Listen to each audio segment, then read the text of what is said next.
સૌથી પહેલાં તો કોટનને રિલેટેડ છે. યુએસે ગઈકાલે બાંગ્લાદેશ સાથેની ડીલમાં બાંગ્લાદેશ પરના ટેરિફ ઘટાડ્યા છે. આ ટેરિફ ઘટાડવા ઉપરાંત એવી પણ જોગવાઈ થઈ છે કે બાંગ્લાદેશ જો યુએસથી કોટન આયાત કરીને તેના બનાવેલા તૈયાર કપડાં યુએસમાં મોકલશે તો એ બધા પર 0 ટેરિફ લાગશે. હવે આની અસર ભારતીય ટેક્સટાઇલ ઇન્ડસ્ટ્રી પર તો આવશે જ, પણ ભારતની કોટનની નિકાસ પર પણ આની અસર આવી શકે છે. કારણ બાંગ્લાદેશ ભારતથી મોટી માત્રામાં કોટનની આયાત કરતું હતું.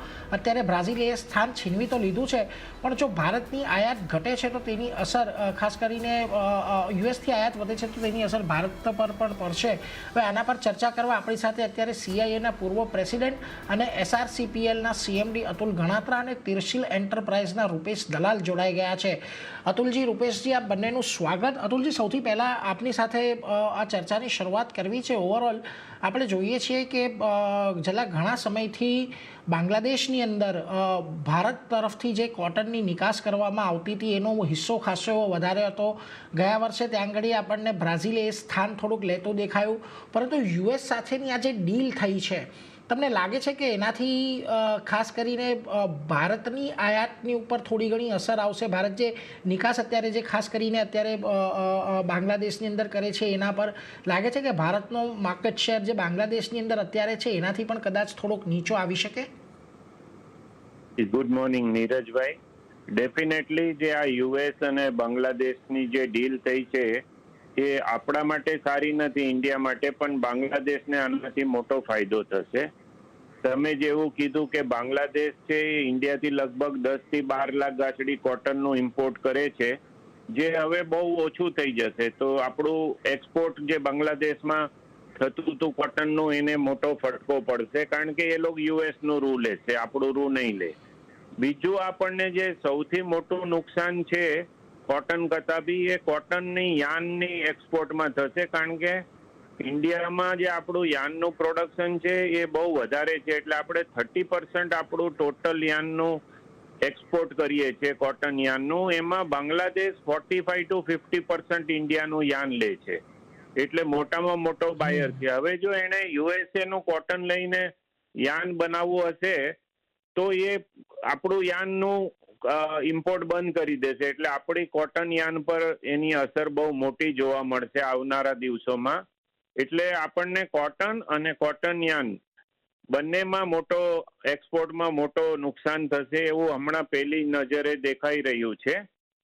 અને જે આપણું ઇન્ડિયાનું ટેરિફ 18% હતું એ એની સામે બાંગ્લાદેશનું ટેરિફ 19% હતું. તો જે આપણને એડવાન્ટેજ હતો એ હવે 0 ટેરિફ થવાથી એ એડવાન્ટેજ જે ઇન્ડિયાને હતો બાંગ્લાદેશ સામે એ હવે ઓછો થઈ રહ્યું છે એડવાન્ટેજ, એવું પહેલી નજરમાં દેખાય છે.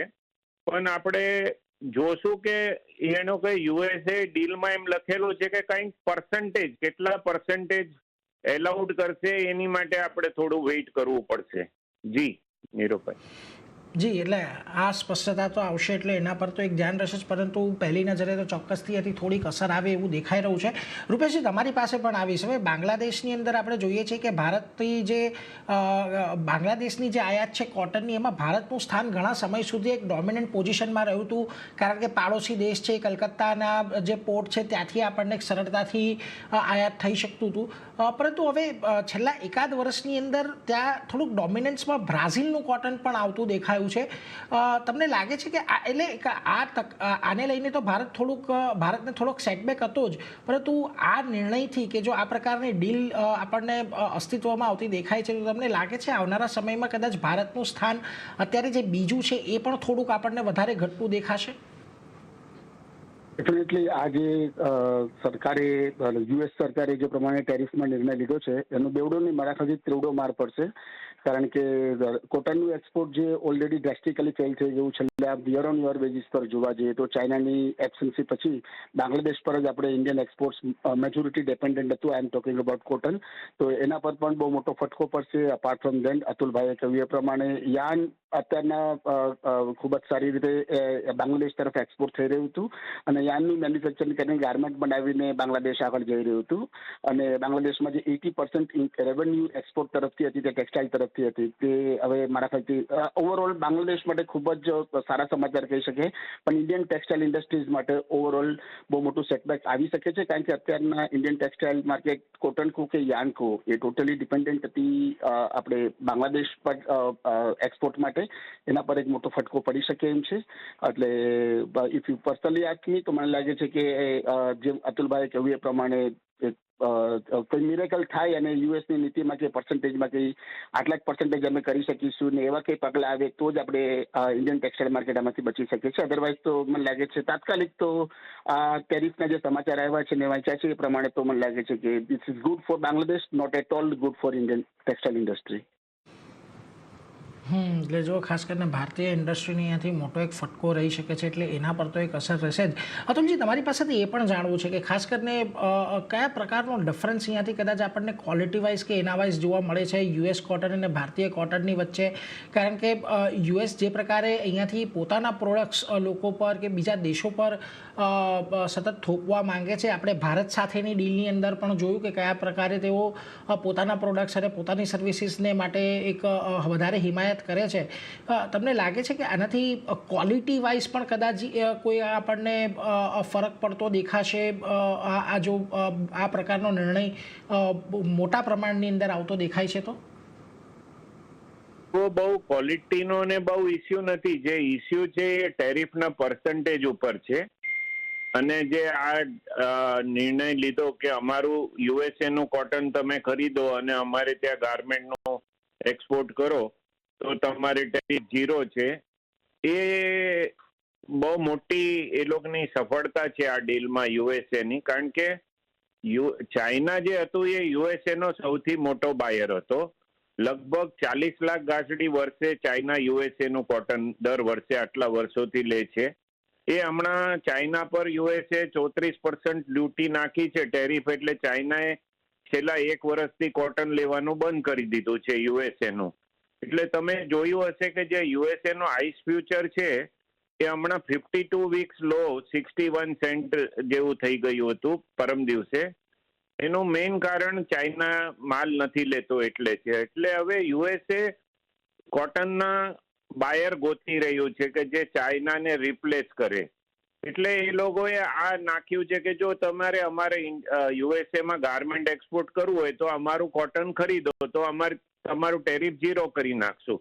એટલે એમ જોવા જઈએ તો આ ટ્રમ્પ ગવર્મેન્ટની મોટી સફળતા કહેવાય કે એ લોકો પોતાના કોટનના સેલ વધારી શકશે અને એનાથી અમેરિકાના કોટન ઉગાડનાર ફાર્મરોને બહુ મોટો ફાયદો થશે. એટલે ભાવનો અને ટેરિફનો આ યુદ્ધ છે, વોર છે. ક્વોલિટીનો બહુ ઇસ્યુ નથી. જી નીરજભાઈ. જી, એટલે જો ખાસ કરીને અહીંયાથી ભાવનો ને એનો વધારે એક અહીંયાથી ફરક છે. ક્વોલિટી વાઇઝ તો કોઈ બહુ મોટો ફરક નહીં પડે. પરંતુ અતુલજી, તમારી પાસેથી એ પણ જાણવું છે, સીસીઆઈએ અમુક ભાવ ઘટાડા અત્યારે ખાસ કરીને આપણને કરતું દેખાયું છે. ઓવરઓલ આની પણ કોઈક અસર આપણને ભારતીય કોટન બજાર પર આવતી દેખાશે? અને અત્યારે થોડું કહેવું અઘરું છે, પરંતુ ઓવરઓલ હવે અહીંયાથી કેવું આઉટલુક આપણે કોટન બજાર માટે રાખવું જોઈએ? ગઈકાલે સીસીઆઈએ 1400 થી 1700 રૂપિયા ભાવનો જે ઘટાડો કર્યો એમાં 700-800 રૂપિયા તો જોઈએ. એ લોકોએ જે 60 દિવસની ક્રેડિટ હતી એને બદલે 15 દિવસની ક્રેડિટ કરી નાખી, એટલે 45 દિવસ ક્રેડિટ પીરિયડ ઓછું કર્યો. એના 800-900 રૂપિયા તો એ ઓછા કર્યા. ઉપરથી જે માર્કેટ છે એ સીસીઆઈએ આજે 1 મહિના પહેલા જે ભાવ ખોલ્યા હતા 56,500 થી 57,000, ત્યારે પ્રાઇવેટ માર્કેટ પણ 56,500 નું હતું અને સીસીઆઈ ના ભાવ પણ એવા જ હતા. પણ છેલ્લા 15 દિવસમાં પ્રાઇવેટ માર્કેટ 2,000-2,500 રૂપિયા ઘટીને 54,000 જેવું થઈ ગયું છે. પણ સીસીઆઈ ના ભાવ 56,500 જ હતા. એટલે સીસીઆઈ નું રૂ છેલ્લા 15 દિવસથી વેચાવાનું બંધ થઈ ગયું હતું, કારણ કે 2,500 રૂપિયા ભાવ પ્રાઇવેટ કરતા સીસીઆઈ ના વધુ હતા. એટલે એક ઘટાડો થશે એવું નક્કી જ હતું જે ગઈકાલે થયું. પણ ગઈકાલે શું થયું કે એ ક્રેડિટ પીરિયડનો ડિફરન્સ અને જે ઘટાડો કર્યો એ બે સાથે મળીને કર્યો, એટલે માર્કેટને એમ લાગ્યું કે બહુ ₹1700 એટલે બહુ મોટો ઘટાડો કરાયો એવું દેખાણું, પણ આ ડ્યુ હતું અને આ ક્યારે પણ થવાનું હતું, કારણ કે સીસીઆઈએ પણ 95 લાખ ગાંસડીનો સ્ટોક વેચવાનો છે. હવે જો માર્કેટ કરતા ₹2200 ઉપર રાખે તો એ વેચી ન શકે. એટલે આ પગલું જે સીસીઆઈ નું છે એ સીસીઆઈ માટે તો સારું જ છે, કારણ કે એ લોકોએ પોતાએ માલ તો વેચવો જ પડે. દર મહિને ₹1000 ખર્ચો ચડી રહ્યો છે અને રોજ અત્યારે પણ 50,000 ગાંસડી સીસીઆઈ ને રોજ કપાસની આવકો દેશમાં 1.5 લાખ ગાંસડીની કપાસની આવક છે. કોટન સીડ અને કપાસના ભાવ ઘટી જવાથી સીસીઆઈ પર પાછું ખરીદીનું દબાણ સર્જાયેલું છે. એટલે એક તરફ માલ લયા રાખે પણ વેચે નહીં એવી પરિસ્થિતિથી સીસીઆઈ કદાચ બહાર આવવા માંગતું હોય અને માલ વેચવા માંગતું હોય એટલે આ ઘટાડો કર્યો છે. જી નીરજભાઈ. જી અતુલજી, આભાર આપનો અમારી સાથે જોડાઈને સમગ્ર ચર્ચા કરવા માટે. તો જુઓ અત્યારે